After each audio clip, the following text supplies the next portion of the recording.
அஸ்ஸலாமு அலைக்கும் வரஹ்மத்துல்லாஹி தஆலா வபரகாத்துஹு. அல்ஹம்துலில்லாஹ். நம்ம தொடர்ந்து ரமலான் சம்பந்தப்பட்ட விஷயங்களை பார்த்துட்டு வரோம். அடிப்படையில பெருமானா ஸல்லல்லாஹு அலைஹி வஸல்லம் அவர்கள் இந்த ரமலானுடைய 3 பத்துகள்ல என்ன துவா ஓதுன்னு நமக்கு சொல்லி கொடுத்திருக்கிறாங்க. அபூ ஹுரைரா ரலியல்லாஹு அன்ஹு அறிவிக்கக்கூடிய ஹதீஸ், قال قال رسول الله صلى الله عليه وسلم اول رمضان رحمة واوسطه مغفرة واخره عتق من النار. இந்த ரமலானுடைய முதல் பத்தில் ரஹ்மத்தையும், இரண்டாவது பத்தில் மகஃபிரத்து பாவ மன்னிப்பையும், மூன்றாவது பத்தில் அழுத்துக்கு மின்னார் நரகத்தில் இருந்து விடுதலையும் பெருமானா ஸல்லல்லாஹு அலைஹி வஸல்லம் அவர்கள் நமக்கு கேட்டுக்க சொன்னார்கள். அதன் அடிப்படையில் இமாம்கள் நமக்கு அழகாக துஆக்களை தொகுத்து கொடுத்தார்கள்.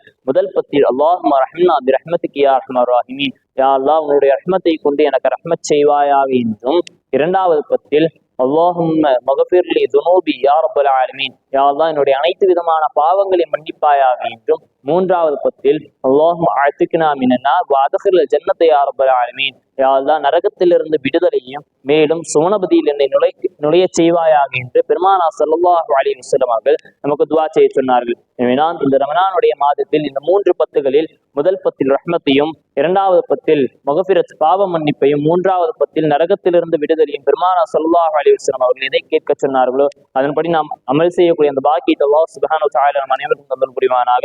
அஸ்ஸலாமு அலைக்கும் வரஹ்மத்துல்லாஹி தஆலா வபரகாத்துஹு.